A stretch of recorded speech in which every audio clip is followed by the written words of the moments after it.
hoje, 20 de janeiro do ano 2022, às 8h02. Declaro aberta a sessão da Câmara Criminal deste Agreste Tribunal de Justiça do Estado do Rio Grande do Norte.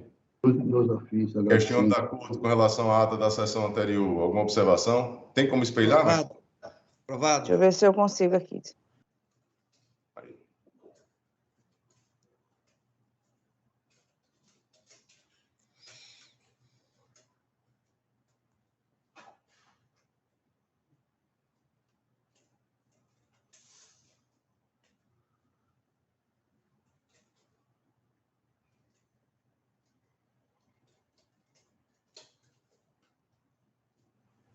Perfeito. Então, aprovada, unanimidade. Expediente algum, Ana Cláudia? Não é, Excelência. Comunicações, indicações e propostas. Hoje, dia de São Sebastião, tenho aqui 2 proposições a fazer. Hoje é o natalício do ministro Marcelo Naval Ribeiro Dantas.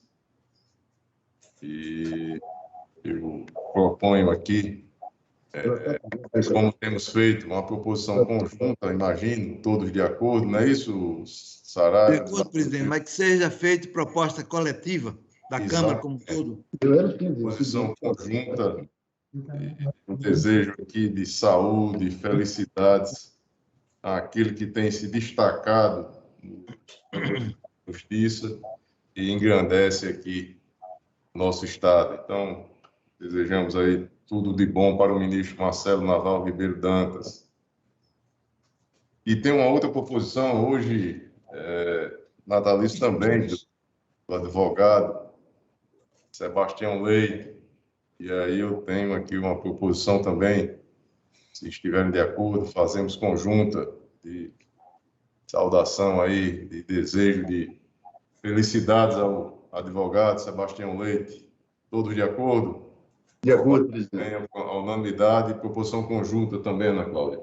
Eu não tenho nenhuma outra proposição. Desembargador Saraiva Sobrinho, Vossa Excelência, tem a palavra. O presidente também não tem nenhuma proposição a fazer. Desembargador Gilson Barbosa. Nenhuma, presidente. Então, vamos aqui, leitura de acórdãos. Eu tenho aqui a leitura do acórdão no apelo criminal número 10.01.74 de 56, o ano 2019, apelante Leonardo Rodrigues de Lima, advogado doutor Tiago Neves da Silva, apelante Fabiano Torres da Silva, advogada doutora Sibila Daniele dos Santos, apelado Ministério Público, eu sou o relator, e tem a seguinte redação. Acórdão dos desembargadores que integram a Câmara Criminal deste Agreste Tribunal de Justiça, a unanimidade de votos, em acolher as preliminares de não conhecimento parcial do recurso de Leonardo Rodrigues de Lima, suscitada pela 5ª Procuradoria de Justiça, e, na parte conhecida, por igual votação, em dissonância com o entendimento ministerial de 2º grau, negar provimento ao apelo, ainda sem divergência de votos, em acolher a preliminar de não conhecimento parcial do recurso de Fabiano Torres da Silva, suscitada pela 5ª Procuradoria de Justiça, e, na parte conhecida, em desarmonia com o parecer do parquê de 2º grau, conhecer e negar provimento ao apelo, nos termos do voto do relator, parte integrante deste. Todos de acordo? Aprovada a unanimidade. Eu não tenho nenhum outro. Desembargador Saraiva Sobrinho. Leitura de acordo. Desembargador Gilson também não. Também não. Vamos aos julgamentos. E prestigiando aqueles que têm pedido sustentação oral, eu tenho anotado aqui, o primeiro deles é o número 143, aí na ordem cronológica. 143. O HC 81-3715, dígito 15, o ano 2021. Impetrante, Dr. Flaviano da Gama Fernandes. Paciente, Ernest Renan e Farias de Souza. Autoridade 14, juiz de direito da Primeira Vara Regional de Execução Penal. Eu sou o relator, processo em mesa. Doutor Fabiano está na sala? Sim, Excelência. Doutor Flaviano, processo em mesa. Vossa Excelência tem até 10 minutos para a sua defesa oral. Excelência. Bom dia, seja bem-vindo. Pois não, Excelência, se me permite só uma breve consideração antes dessa sustentação oral. Meu nome é Pedro, eu advogo aqui para o senhor Robinson Faria numa apelação num processo de sequestro que seria julgado na última sessão do ano passado e foi adiada. E nós fizemos um pedido de desistência. Eu só queria saber se ele será apreciado nessa sessão ainda. Então, doutor Pedro, esse processo eu havia solicitado pauta e saí de férias. E, nesse intervalo, o processo foi retirado de pauta por conta desse pedido de desistência. E ele encontra-se na Secretaria Judiciária. Então, Perfeito. vai ser apreciado e não será julgado. Tá certo. Perfeito. Desculpa a interrupção e agradeço, Excelência. Bom dia, doutor Pedro. Um abraço. Bom dia a todos. Saúde. Doutor Flaviano, processo já feito pregão. Vossa Excelência tem até 10 minutos para a sua defesa oral. Obrigado, Excelência. O saldo presidente, desembargador Glauber Rego, desembargador Saraiva Sobrinho, desembargador Gilson Barbosa e o procurador de Justiça presente, que eu não consigo visualizar. Nossos cumprimentos, assim como os demais colegas advogados que aqui estão presentes. Bom dia a todos. Na verdade, essa sustentação oral é bem pontual. Chama aqui a atenção alguns destaques que eu acredito que deva ser levado em consideração, sim. Trata-se de um habeas corpus, que na verdade poderia parecer até necessário, seria um agravo em execução, porque a matéria a ser discutida é matéria trazida dentro da execução penal. Todavia, nesse caso específico, não estamos atacando uma decisão especificamente do juiz, da autoridade coatora, do juiz da execução penal. Estamos atacando um despacho dele. Então, como não é uma decisão específica, é um despacho, é que nós entendemos e elegemos o habeas corpus como a ferramenta, um instrumento adequado para discutir o direito aqui buscado. E qual é esse direito? Pois bem, o paciente, ele cumpre uma pena por homicídio, uma pena de 24 anos, por homicídio praticado no ano de 2006. E nós requeremos, tendo em vista que ele apresenta um bom comportamento e tinha alcançado o lapso temporal exigido para a progressão de regime, nós requeremos a progressão dele. Foi dado o parecer do Ministério Público de primeiro grau favorável à progressão de regime. Todavia, quando chegou a autoridade coatora, entendeu por precar, não decidir, nem pelo sim, nem pelo não, porém, determinou a diligência, como diligência, que fosse realizado o exame criminológico no apenado. Então, a defesa se insurge nesse habeas corpus exatamente contra esse despacho que determinou a realização do exame criminológico. Por que isso? Porque a defesa entende que todas as decisões têm que estar estritamente motivadas, com motivações idôneas, pertinentes ao caso em concreto, e não com base em conjecturas, em achismo, em possibilidades incertas, em impressões, mas sim concretamente motivadas. E no caso específico, Excelência, com todo o respeito e admiração que nós temos pelo juízo e pela autoridade coautora, a mesma fundamentou a necessidade da realização do exame criminológico. Eu vou aqui ler, é pequenozinho o trecho, abre aspas. Tratando-se de apenado de aparente periculosidade, evidenciada pela condenação de 24 anos e 3 meses por homicídio qualificado, sendo a pena remanescente de 20 anos e 2 meses, enquanto se observa que esteve foragido por 5 anos desde o trânsito julgado da sentença condenatória, o que mostra necessário para decidir acerca da progressão de regime a realização de exame criminológico.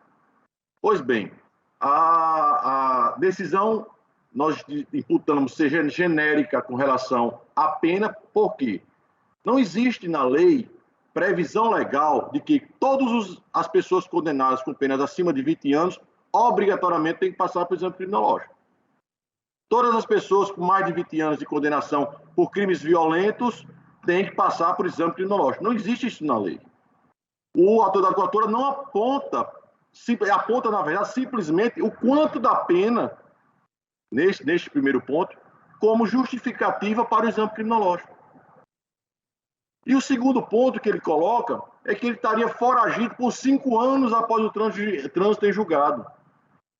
A defesa fez questão de juntar nos autos que, na verdade, levou-se quase 3 anos para ser expedido o mandado de prisão dele após o trânsito em julgado.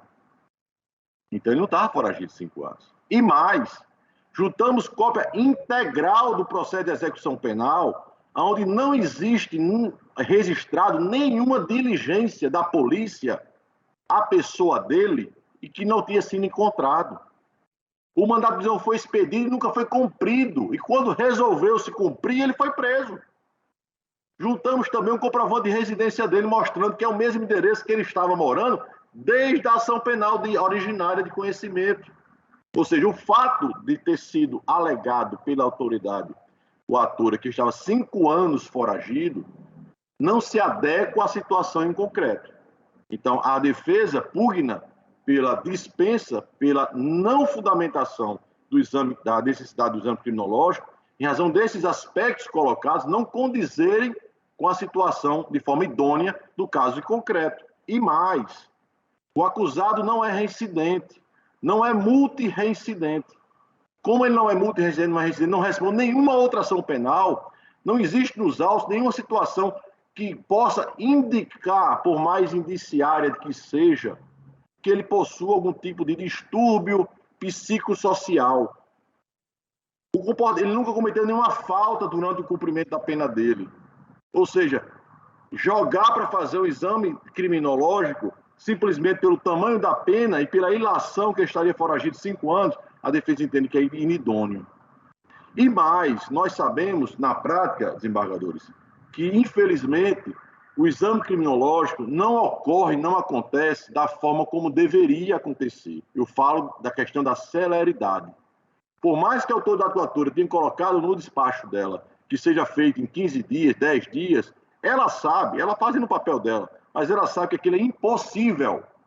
Os exames criminológicos hoje estão sendo feitos numa esfera de tempo, com muita sorte, com 6 meses de agendamento, porque é a equipe do Tribunal de Justiça que está fazendo isso, não é o ITEP.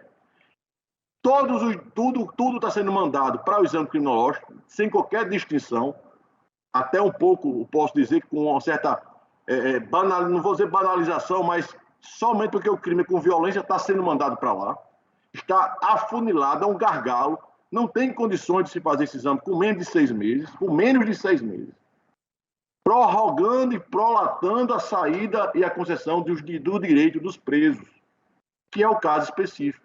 Então, assim, diante de todas essas razões e minando as justificativas apresentadas pela autoridade coatora, bem como ilustrando a ausência de questões psicossociais indiciárias que demonstram a necessidade, de fato, do caso em concreto da resolução desse exame, a defesa entende que a justificativa está posta de forma inidônea e requer a concessão da ordem para que o juízo de primeiro grau analise o pleito de progressão de regime sem a necessidade da realização de tal exame.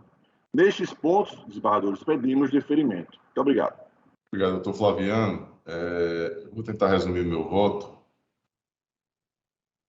Em que pese, a princípio, a Lei 10.792/2003, Lei de Execução Penal, haver dispensado a exigência do exame criminológico, de uma forma genérica, o EGER Superior Tribunal de Justiça ele firmou o entendimento, inclusive sumulado a súmula 439, no sentido de que é admitido o exame criminológico pelas particularidades do caso, desde que em decisão motivada. E no caso concreto, a pena que foi aplicada ao paciente foi de 24 anos e 3 meses, em razão de um homicídio qualificado. E não somente isso, a notícia nos autos de que esteve ele foragido por 5 anos.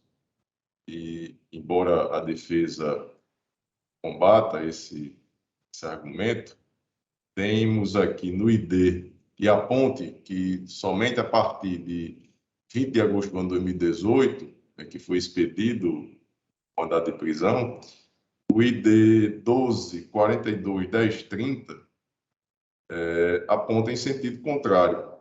Desde 16 de outubro do ano 2015, havia, sim, um mandado de prisão aberto.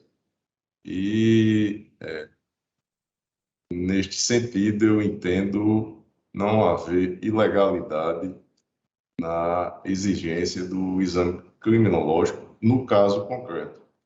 Trago aqui jurisprudência, peço permissão para não lê-la e concluo em harmonia com a 17ª Procuradoria de Justiça o meu voto no sentido de conhecer e denegar a presente ordem. Desembargador Saraiva Sobrinho, como vota Vossa Excelência? Senhor presidente, passado a saudação devida ao eminente advogado, doutor Fabiano, eu devo dizer que eu acompanhei bem de perto o voto de Vossa Excelência, analisei, e agora, com a sustentação trazida por Vossa Excelência, eu me mantenho a proposta inaugural acompanhando Vossa Excelência enquanto relator. Desembargador Gilson Barbosa. Acompanho, Vossa Excelência. Proclamo o resultado. A Câmara Criminal, unanimidade, conheceu e denegou a ordem nos termos do voto do relator. Abraço, doutor Flaviano. Saúde. Obrigado, Excelência. Bom dia a todos. Bom dia. Na sequência, o 67º processo aí da pauta, é o apelo criminal número 10.0594, dígito 88.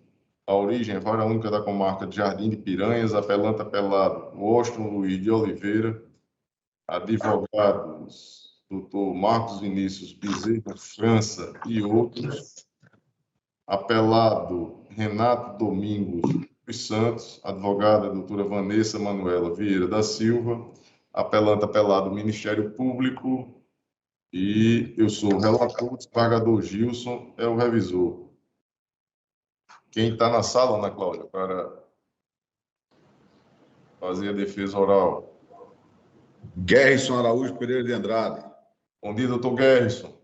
Bom dia, Excelência. Como tem apelo do Ministério Público, eu indago se haverá sustentação oral do Ministério Público. Não há? Então, doutor Gerson, Vossa Excelência tem a palavra por até 15 minutos. Excelências, dessa colenda Câmara Criminal, desembargador relator doutor Glauber, doutor Saraiva, desembargador doutor Gilson.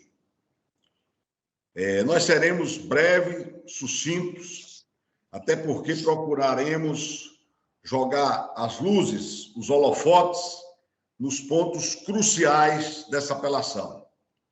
Pois bem, Excelências, o caso em apreço se trata de uma apelação onde a acusação do Ministério Público é de tortura. E essa palavra é muito pesada. Por quê, Excelências? Porque a denúncia em si trata de um suposto tiro na mão dado por supostas pessoas. E aí, Excelências, por que eu digo suposto? Porque, pasmem Vossas Excelências, um detalhe importantíssimo. Esse processo já por 2 vezes vai a essa Câmara Criminal.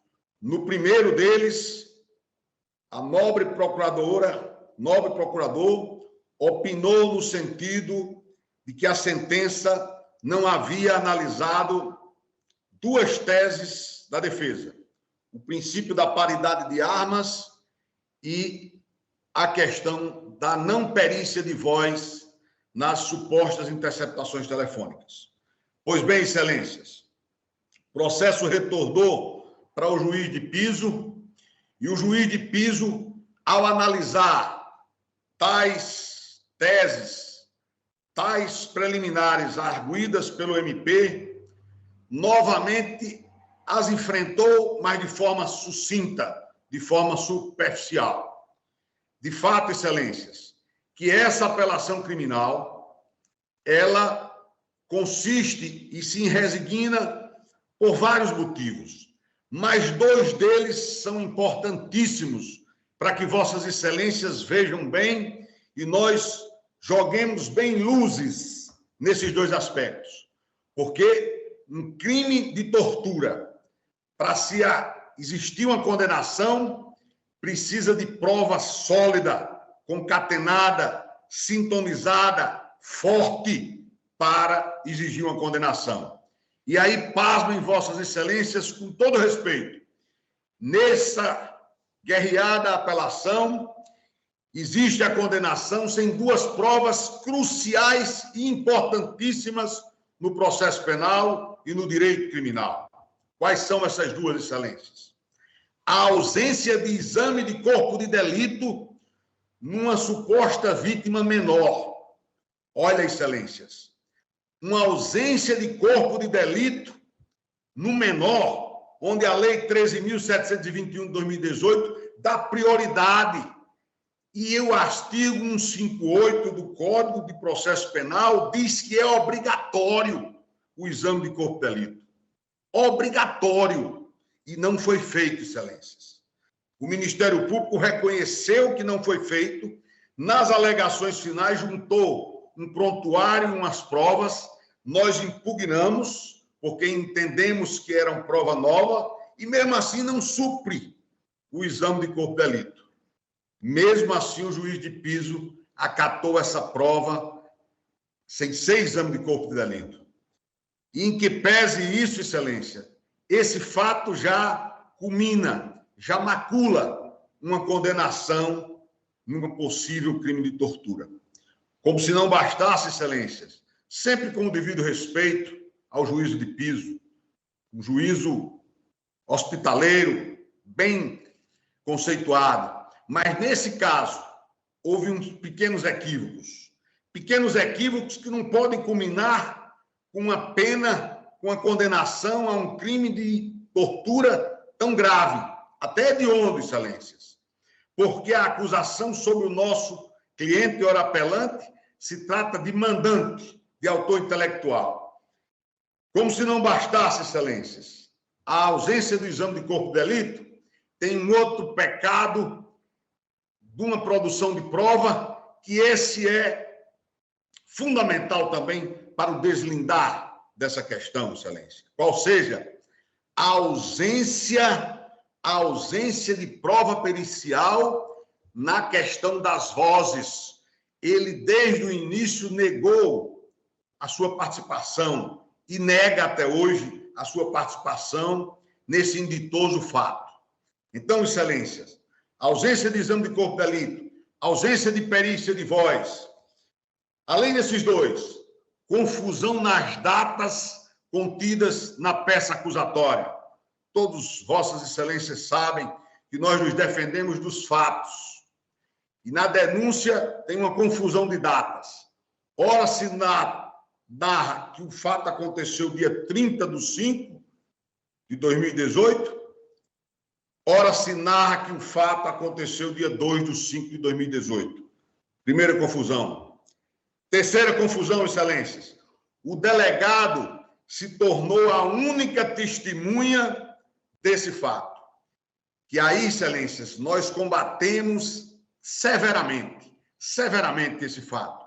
Porque o delegado, além de ter interesse no caso, porque era o presidente do inquérito policial, ele foi contraditado e devidamente combatido.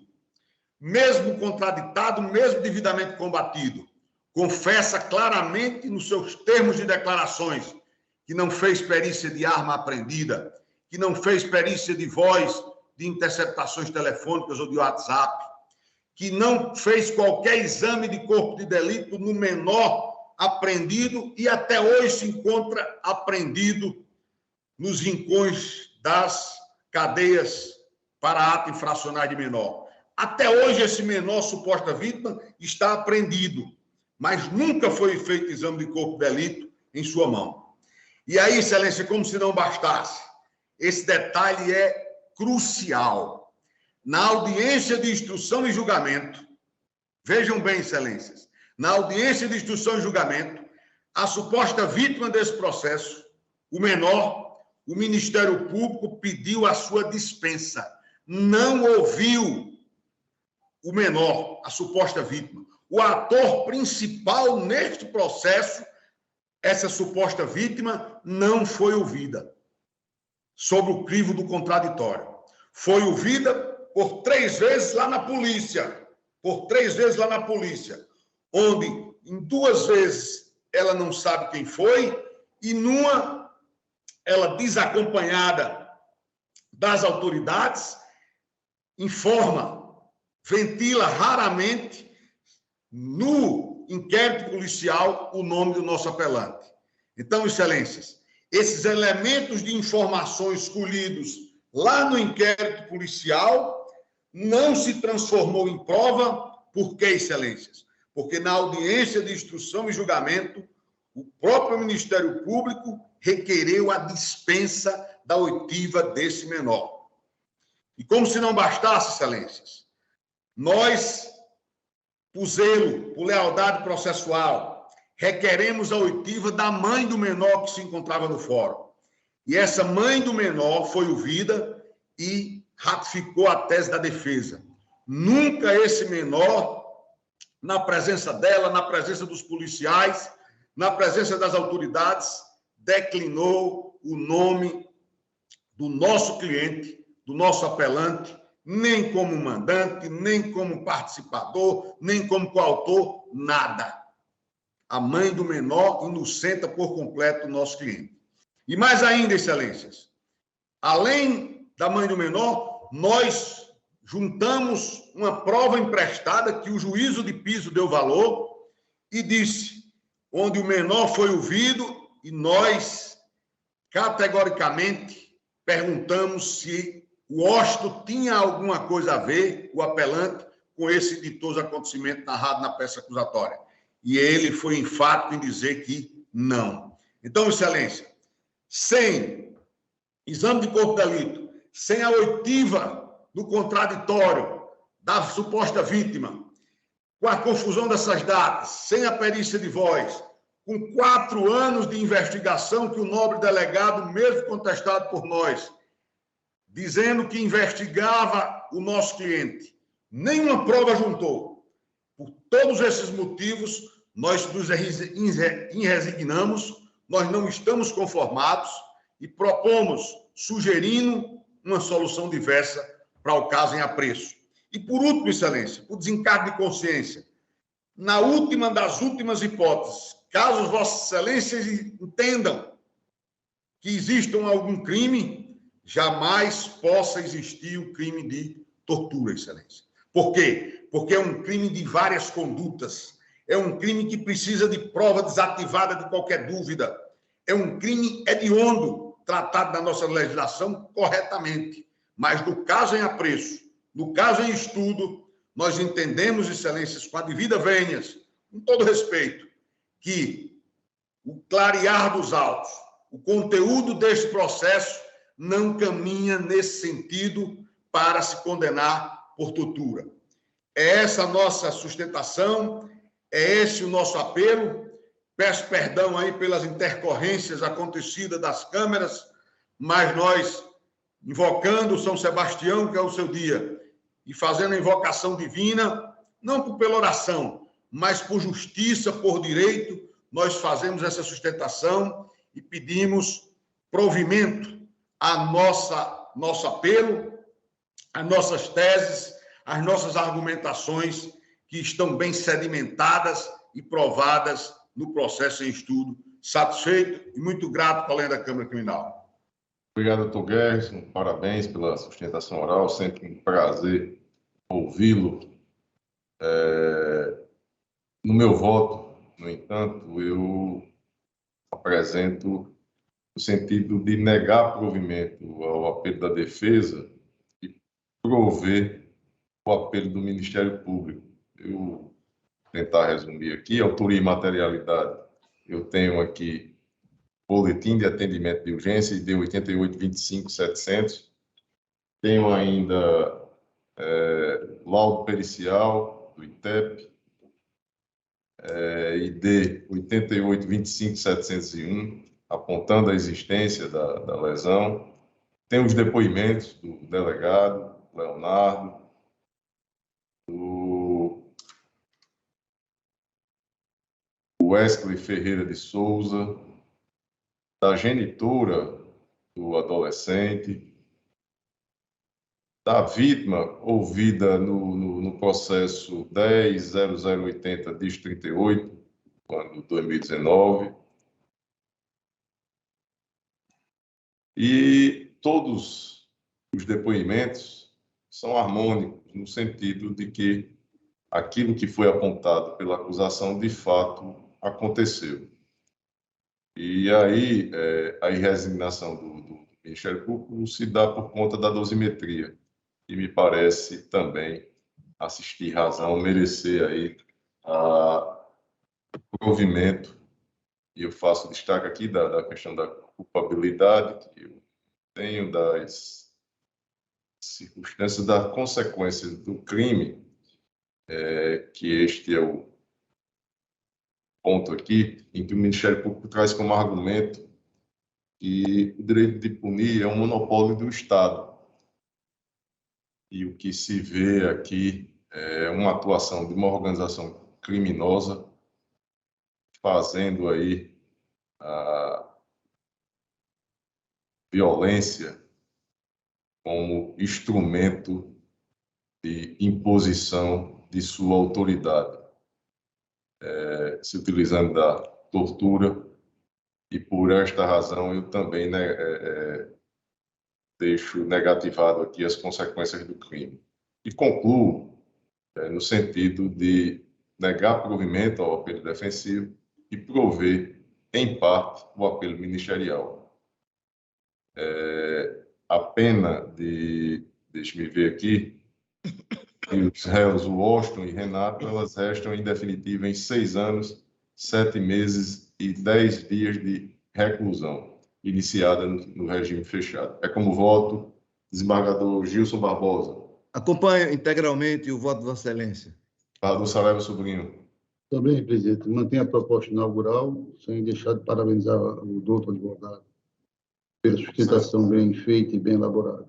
Processo julgado à unanimidade nos termos do voto do relator. Doutor Guedes, um forte abraço, até uma outra oportunidade, se Deus quiser.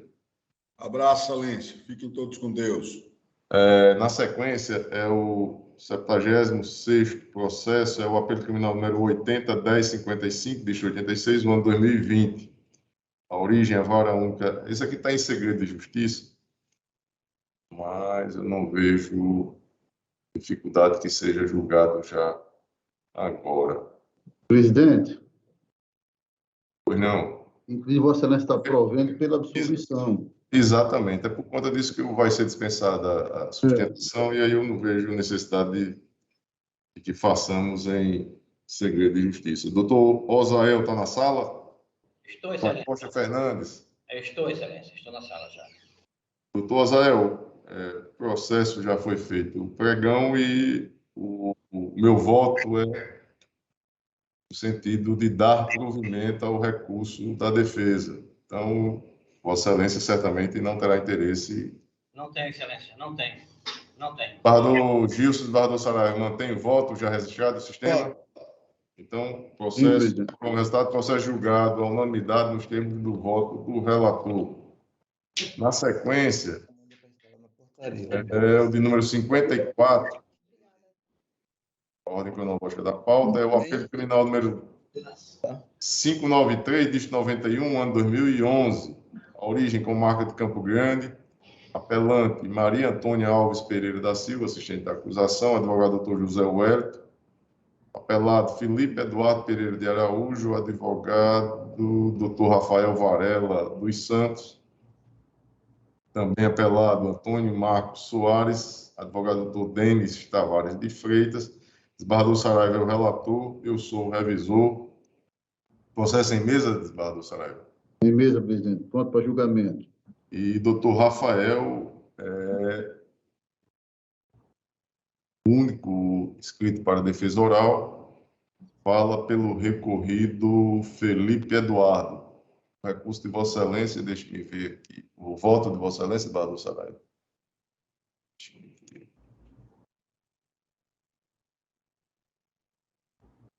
Está negando provimento ao apelo. Não é isso, Eduardo Saraiva? É isso, presidente. Estou desprovendo o recurso, conhecendo e desprovendo. Então, doutor Rafael, imagino que Vossa Excelência não tenha interesse em sustentar. Sem interesse, doutor Glauber. Eu acompanho o relator, o desembargador Gilson mantém o voto registrado no sistema. Mantenho, presidente. Então, com o resultado, processo julgado à unanimidade nos termos do voto do relator.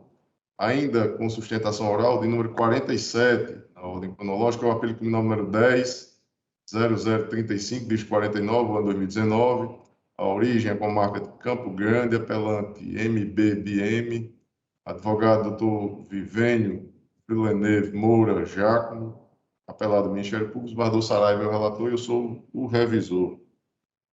Doutor Vivênio, está na sala? Sim, Excelência, estou na sala. Vivênio, deixe-me ver aqui. Número 47. Processo em mesa, presidente. Esse aqui, o processo é segredo de justiça, do Saraiva. Então, doutor Vênio, vamos deixar para o final da sessão. Eu queria sugerir fazer a sustentação sem citar nomes. Ministério Público, doutora Daci. Se opõe? Sim, presidente, sem nome e eventuais expressões. Exatamente. Isso. Eu não irei fazer referência nem a expressões, nem a nomes, nada que possa identificar. Doutora Daci. Não tem problema não, Excelência. Eu concordo porque ele não vai identificar as partes, né? Então, processo em mesa, doutor Vivênio, Vossa Excelência tem até 15 minutos. Obrigado, Excelência. Excelentíssimo senhor desembargador relator Saraiva Sobrinho, excelentíssimo senhor desembargador Glauber Rego, excelentíssimo senhor desembargador Gilson Barbosa, bom dia a todos mais uma vez, né? Trata-se dos autos já especificados, oriundo da comarca de Campo Grande, só a dúvida se os senhores me ouvem perfeitamente, está tudo ok? Tudo, estou ouvindo e vendo perfeitamente, estou vendo. Pode continuar. Autos em que o juiz de primeiro grau, em que foi proferida a sentença condenatória, acatando em parte, Excelência, o entendimento ministerial, condenando o recorrente a uma pena de 9 anos de reclusão, a ser cumprida inicialmente em regime aberto. Né? A defesa ela trata especificamente, nesse primeiro tópico, sobre a ausência de provas quanto à autoria. Né? Esclarecer inicialmente que toda acusação ela se baseia em informações prestadas exclusivamente, desembargador Saraiva, pela suposta vítima. Trata especificamente de informações prestadas apenas pela suposta vítima. Não há uma testemunha sequer que tenha presenciado o fato, qualquer outro meio de prova, desembargador, que venha a corroborar as palavras dessa possível vítima. Não há alguém sequer que tenha desconfiado que a suposta vítima tenha ao menos mudado de comportamento, cujo seria um efeito natural para esses tipos de delitos. Analisando, desembargador Glauber Rego, detalhadamente esses autos, não se verifica qualquer outro elemento que possa confirmar essa suposta palavra da vítima. Gravação de mensagem celular, muito comum nos dias atuais, não há uma testemunha ocular, uma filmagem, absolutamente nada além dessa palavra. Essa palavra que foi cheia de contradições, enfim, tudo está constando aí nos autos. Noutra vertente, faz-se necessário, Excelências, a existência de uma outra possível prova para que se possa ter uma certeza desses fatos que estão sendo apontados pela acusação nestes autos. Não existindo essa outra possível prova que venha complementar essa palavra da suposta vítima, impossível uma condenação baseada apenas nisso. É uma situação penal em que está sujeito o réu. Essa situação é de elevadíssima gravidade. O senhor, já de certa idade, pai de família, somente com comprovações extremas, sem qualquer dúvida, é que se poderia chegar, Excelências, a um juízo de convicção para uma condenação. Eu gostaria de de apontar também, desembargador Saraiva, algumas contradições percebidas no depoimento dessa suposta vítima, inúmeras e recorrentes contradições, de acordo com os autos mesmo. Basta ter uma análise mais apurada para ver que na palavra dele, durante a audiência de instrução, né, inclusive essa palavra dele foi totalmente transcrita nas alegações finais do Ministério Público. De início, esse menor, ele afirma que o fato ocorreu uma vez, né? Dando continuidade a essa suposta vítima, destaca também, né, que foi a única vez, eu coloquei inclusive isso no meu texto das razões de apelação, letra maiúscula, entre aspas, foi uma única vez. Contudo, misteriosamente, Excelência, ao final do seu depoimento, veio essa suposta vítima criar outra versão de que este fato teria ocorrido mais de uma vez. Há contradição clara nestes autos sobre o possível número de vezes que teria ocorrido. Resta claro que essa versão ela é desconexa e ela é desacompanhada de qualquer outro tipo de prova, né? A vítima ela diz que reside próximo à casa do acusado, né? E todas as testemunhas ouvidas em juízo desmentiram essa informação. Nenhuma confirmou que ele residia próximo. Importante ser ainda esclarecido, Excelências, que as testemunhas ouvidas em juízo, que frequentam diariamente a casa do acusado, falaram isso categoricamente, elas afirmaram, elas mencionaram que jamais, nunca viram essa suposta vítima nesta residência. Temos também um caso, um feito, em que não consta um laudo pericial, desembargador Saraiva, não consta um exame de corpo de delito, não consta uma comprovação mais cabal. A jurisprudência ela é pacífica no sentido de que a palavra da vítima, acompanhada de demais elementos que a corroborem, é suficiente para o decreto condenatório. Porém, nesse caso dos autos, tudo que se tem além da palavra da vítima são depoimentos desconexos que apenas dizem o que escutaram falar dele, deste menor. Em juízo, Excelências, foi afirmado também pela testemunha que o menor possui um hábito de pedir dinheiro às pessoas nas ruas desta cidade onde ocorreu este fato, desmentindo assim completamente a versão sem provas dele de que o acusado era quem oferecia dinheiro a ele. Foi relatado também por pessoas que afirmaram passar grande parte do tempo diário na calçada do réu ou no vizinho, que a suposta vítima, como eu já falei, nunca andou nesta casa. Temos um feito em que ocorreu em uma cidade pequena. A rua do acusado, Excelência, é vizinho à prefeitura, local de muito movimento, aquela cidade que todo mundo vai para aquela rua de manhã conversar, que todo mundo não, mas que grande parte de sua população. Eu sigo na minha sustentação, trazendo agora em atenção ao princípio da eventualidade. Pedi uma condenação, inicialmente peço a absolvição do acusado. Em atenção ao princípio da eventualidade, vem requerer a condenação em regime semiaberto com a valorização positiva das circunstâncias do artigo 59 do Código Penal. Por que, Excelência? Essa defesa acredita demais na absolvição do acusado, por completa ausência de prova, conforme já amplamente debatido. Porém, por amor ao debate, em caso de entendimento contrário, vem apresentar argumentos que demonstram claramente ser caso de condenação em regime semiaberto, em face da possível e necessária valoração positiva de todas as circunstâncias judiciais. Desembargador Saraiva, em sua sentença, o magistrado Acó, ao analisar as circunstâncias judiciais do artigo 59, decidiu por valorar positivamente todas as circunstâncias, exceto a circunstância do crime, que ele destacou como desfavorável, afirmando que o acusado agiu sozinho na própria residência e ainda tentou oferecer vantagem indevida consistente em pecúnia. Acontece, Excelências, que a suposta ação cometida pelo acusado, quando ocorre esse tipo de ação, ela ocorre justamente em ambiente familiar, Excelência. Esses fatos, eles ocorrem corriqueiramente em lugares às escondidas, o que torna a conduta inerente ao tipo penal, né? não havendo que se falar de forma alguma em exacerbação na análise quanto à dosimetria da pena. Estes crimes, é importante ser esclarecido isso, quando eles são praticados, eles não ocorrem nas ruas, nas praças, em clubes, de forma alguma, eles acontecem justamente nos locais escondidos, nas casas da vítima ou do acusado, o que demonstra que a acusação, caso fosse verdadeira, seria inerente ao tipo penal.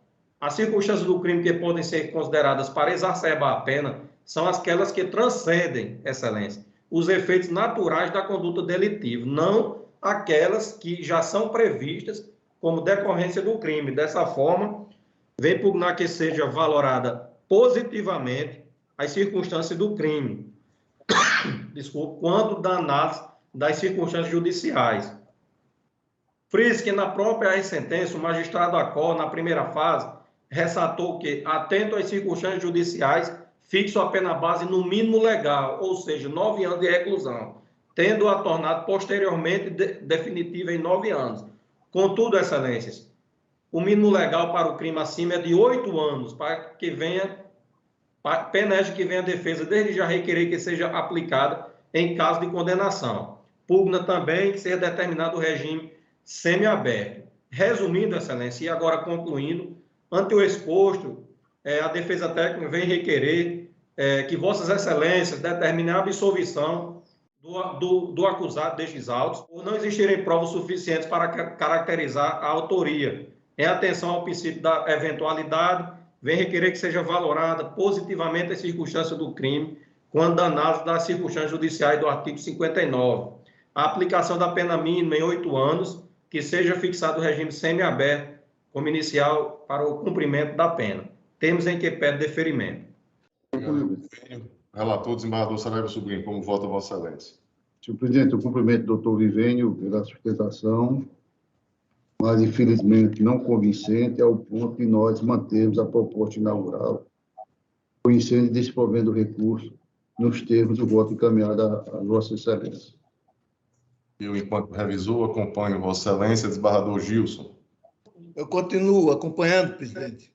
Processo julgado à unanimidade nos termos do voto do relator. Abraço, doutor Vivênio, até uma outra oportunidade, se Deus quiser. Até mais a todos, muito obrigado, bom dia, Deus abençoe.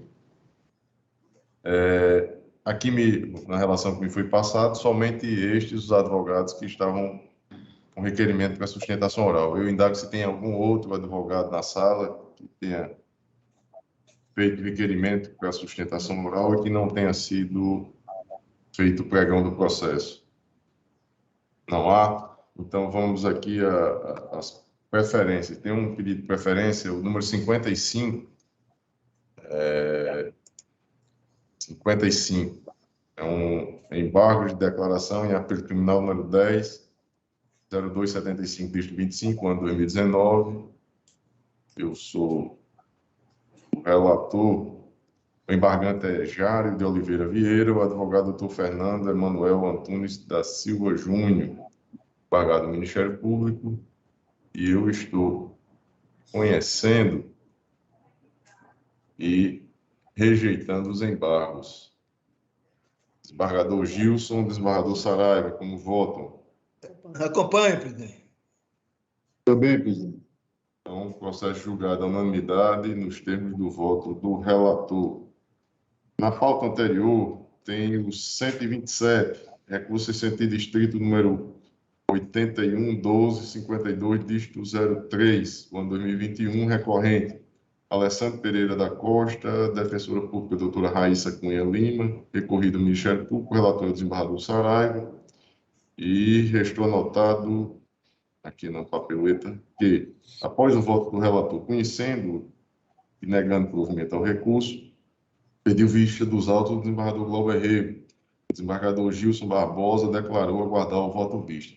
Eu havia feito a solicitação em razão de uma dúvida que surgiu a respeito se não seria o caso do crime culposo e não a questão do dolo eventual. E eu, analisando novamente o caderno processual, a dúvida persistiu, de modo que, nesta situação, há o encaminhamento para o júri popular, que foi decidido na origem, mantido pelo relator e que eu estou acompanhando.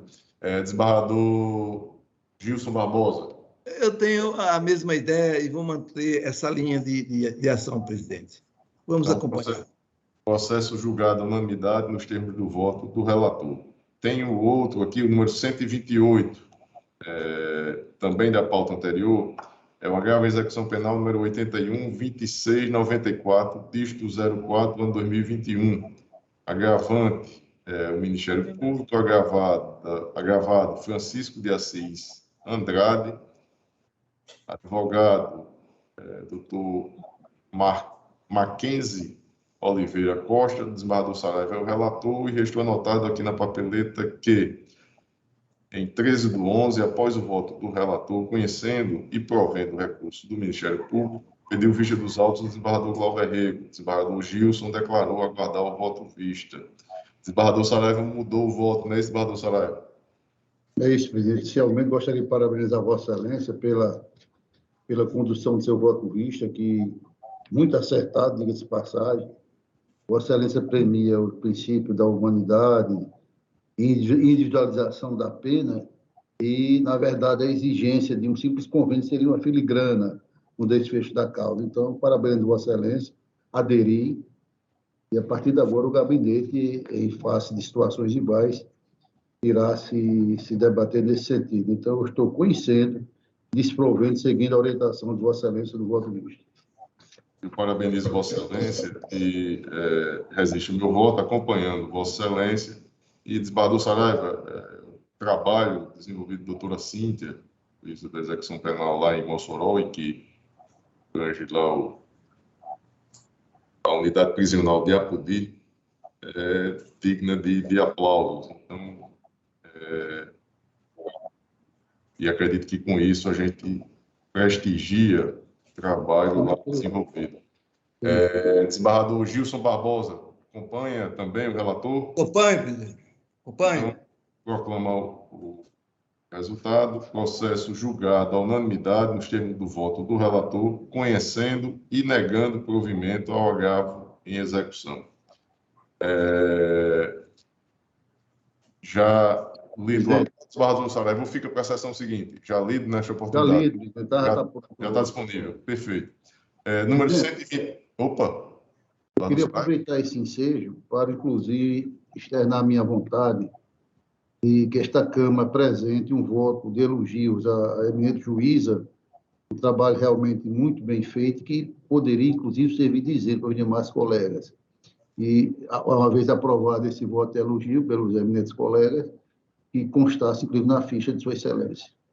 Eu estou plenamente de acordo, o desembargador Gilson também. Então, retomando a ordem administrativa, Ana Cláudia, a proposição conjunta, não é isso, desembargador Saraiva? Com certeza, presidente, com certeza, honrosa. De moção de aplauso ao trabalho desenvolvido lá por doutora Cíntia na execução penal, na condução da execução penal lá em Mossoró, e que a proposição conjunta, obviamente, aprovada à unanimidade, que seja enviado o expediente lá para Sua Excelência e que ao setor responsável aí pela anotação na sua ficha funcional. Não é isso, desembargador Saraiva? Perfeito, presidente, perfeito. Então, retoma a ordem jurisdicional e aí temos ainda na pauta anterior o número 129, é o apelo criminal número 10.2594, dígito 96, o ano 2019, a origem, nona vara criminal da comarca de Natal, apelante Diego Silva Alves, advogado Sani Débora Araújo Bandeira, apelante Alain Marcos Zico Fonseca da Silva, advogado José Tito do Canto Neto, apelante Daniele de Lima Ferreira, advogada doutora Ilana Monte Cipriano da Silva, apelado do Ministério Público, desembargador Saraiva é o relator, eu sou o revisor, e neste caso, desembargador Saraiva, Vossa Excelência havia tão somente pedido para retirar de mesa na sessão passada. Está em mesa?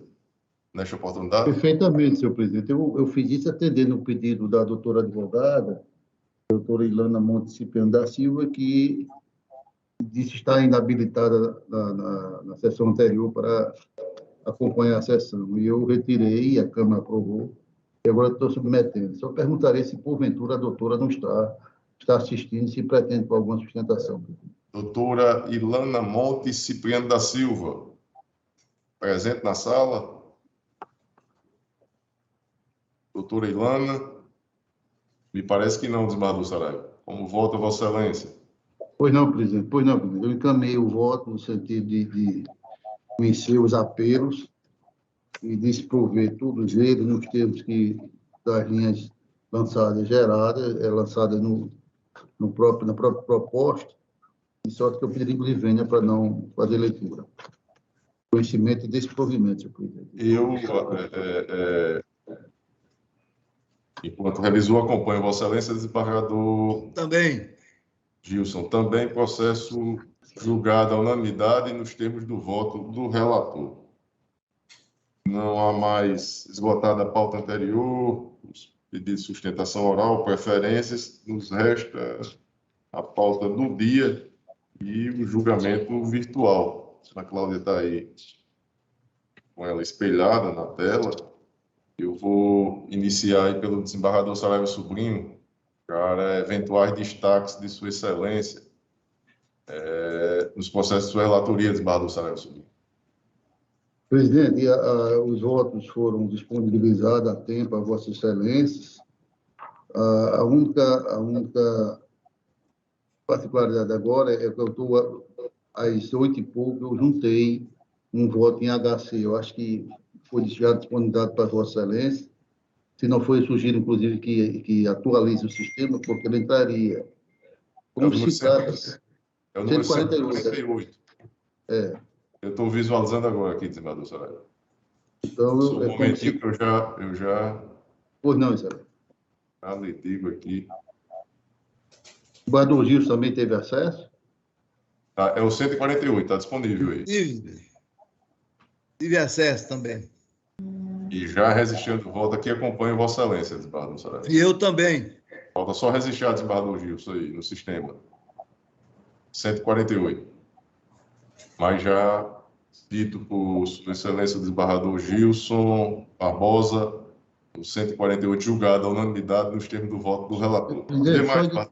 Presidente, só identificando, ao impetente José Maria Rodrigues de Bezerra, paciente Sebastião Carlos de Medeiros, origem com marca de Acari, não é? Isso. Ordem conhecida e concedida. Concedida, exatamente. Julgado nos termos do voto do relator, à unanimidade. E os demais, desembargador Saraiva? Da relatoria de Vossa Excelência. Algum destaque, alguma observação? Nenhuma, presidente. Doutora Daci de Oliveira, Ministério Público, alguma observação nos processos do desembargador Saraiva Sobrinho? Não, Sérgio, nenhuma observação. Eu acompanho, ratifico já registrado no sistema, desembargador Gilson também, então todos julgados à unanimidade nos termos do voto do relator. Desembargador Gilson Barbosa, na relatoria de Vossa Excelência. Tenho 2 destaques. Pois não. O primeiro é o de número 101 da pauta, é uma apelação criminal de número 133, e há uma preliminar de não conhecimento do apelo quanto à redução da pena pecuniária, citada agora. Eu peço o parecer oral do Ministério Público. Doutora Em consonância. Inclusive, Excelência, eu recebi, foi disponibilizado para mim essas preliminares. Eu posso dizer logo tudo? Pode. Pois não, doutora Daci. Porque, olha, 1, 2, 3, 4, 5 do desembargador Galba, né? E 2 do pagador Gil. Você estou concordando com todas. Perfeito. Então, desembargador Gilson, o Ministério Público concorda com todas as preliminares. As preliminares aí. Nesse primeiro, presidente, eu tenho como conhecido parcialmente o apelo provido em parte. Aquele velho sistema de questão da competência. Simetria. Sim, a parte provida. E no segundo é uma apelação criminal, no 126 da pauta, não conhecimento do recurso quanto à detração penal suscitada. Eu peço, ela já disse que concorda, então eu tenho o recurso como conhecido parcialmente, e nessa parte provido, em consonância com o parecer do Ministério Público. Pronto. Perfeito. Então, todos julgados à unanimidade nos termos do voto do relator. E lembrando que os processos são eletrônicos, são disponibilizados com antecedência, o voto já registrado no sistema, e como não teve pedido de sustentação oral, nem também de preferência, a votação ela é eletrônica, o julgamento virtual. E aí os processos todos eles espelhados. Restam da minha relatoria, e eu não tenho nenhum destaque, a não ser aqueles que já foram, que demandavam parecer oral do Ministério Público, que já anuiu, concorda com todas as manifestações registradas em meus votos. Desembargador Saraiva, alguma observação? Nenhuma, presidente, acompanhando todo. Ratifica o voto também, desembargador Gilson? Ratifico, presidente. Então, todos julgados à unanimidade nos termos do voto do relator. Não há nenhum... eu indago se algum processo em mesa que não tenha sido apregoado. Nenhum. Nenhum. Então, encerrada essa parte judicional, eu peço a compreensão dos pares aí para retomar a ordem administrativa e trazer uma preocupação aqui. Ana Cláudia, no início já havia mencionado, e eu deixei para o final para não trazer uma preocupação antes da sessão. É a portaria conjunta número 52, de 3 de novembro de 2021, do desembargador presidente, desembargador Paulo Pinheiro, e do corregedor, desembargador Dilermando Mota. E lá, esta portaria diz que, a partir de 1º de janeiro deste ano, todas as intimações relativas a processos judiciais inclusos nas pautas de julgamento do Tribunal Pleno, das câmaras cíveis e criminal e das turmas recursais ocorrerão pelo sistema PJE. E no artigo 2º, a Secretaria da Informação fala da habilitação dos advogados. E no 3º, não tem interesse. Ana Cláudia Via, pode anotar aí, Ana Cláudia, qual é a sua preocupação com relação à portaria? O sistema não estava pronto para que nós fizéssemos a intimação conforme a portaria. Então, nós perdemos o prazo da pauta do dia 3 de fevereiro. Mas qual o prazo, Ana Cláudia? Porque eles pedem o seguinte: 10 dias de prazo para a intimação do PJE e mais os 5 da pauta. Então, agora seriam 15 dias. Não pode começar e nem terminar final de semana, nem feriados. Então, para nós seriam mais de 15 dias hoje para intimação, para a pauta ficar válida. E aí a pauta do dia 3 de 3, fevereiro. A preocupação também é que o desembargador Saraiva estará de férias dia 8. Então, se os senhores, as outras câmaras não vai ter sessão, a pauta deles vai ficar prejudicada do dia 1º de fevereiro, e eles vão fazer só dia 8 de fevereiro. Como nós já mandamos pautas do mês em curso no sistema antigo, aí cabem aos senhores resolverem se a gente faria essa do dia 3 no sistema antigo, ou se realmente o sistema agora ficou pronto para envio da forma para cumprir a portaria. A minha sugestão é que faça a publicação ainda na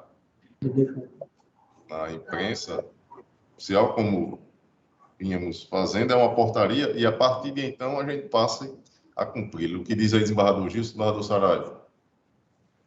Para esta sessão do dia 3. A minha manifestação é no sentido de sugerir a Vossa Excelência, pelo menos de minha parte, delego para que Vossa Excelência faça um contato prévio com a presidência do tribunal. A partir daí, Vossa Excelência nos traz o que deve ser feito. De minha parte, Vossa Excelência tem a delegação expressa. Eu acredito que a decisão de Vossa Excelência é sábia, realmente não há nenhum empecilho nenhuma probabilidade de nulidade, é se manter nesse sistema e, a partir de então, eu acho até que o contato com o presidente não seja despiciente. Perfeito. Então, a princípio, desembargador Gilson, desembargador Saraiva, a gente mantém a sessão do dia 3, obviamente com a publicação, né, Cláudia? E aí eu vou comunicar ao desembargador, o presidente, desembargador Vivaldo, e, doravante, seguimos aí as intimações pelo PJE também. Aos advogados não haverá nenhum prejuízo, considerando que a publicação será feita Perfeito. normalmente. Tá bom. E eu tenho só uma sugestão, já aproveitando aqui o mês de fevereiro, que a Ana Cláudia está sendo bastante diligente, principalmente agora com essa questão dos prazos, a preocupação do carnaval, não é isso? E nós teremos aí na última semana do mês de fevereiro, que seria, para muitos, já 24, isso. Então, a minha sugestão é que façamos na terça 22, Ana Cláudia, e em março, e aí é feriado mesmo, na terça-feira, primeiro, a nossa sessão seja no dia 3 de março. Normal. 3, 10, 17, 24, 31. Perfeito? 22 de fevereiro. As quintas-feiras, né, senhor? Não, março mantém as quintas. Só da última semana de fevereiro, que será 22 de fevereiro. Perfeito. Perfeito, Ana Cláudia? Perfeito. Desembargador Saraiva, desculpa, Vossa Excelência ia falando e eu me adiantei aí. Não, presidente, só confirmando mesmo, né? E eu, como eu adiantei, só uma ficha ao presidente comunicando essa mudança no dia 3, somente só para oficializar. Né? Eu vou conversar com ele agora, já terminada a sessão, eu vou entrar em contato com ele aqui. Perfeito? Podemos encerrar, concluir? Sim. Então, às 9h13, eu declaro encerrada a presente sessão.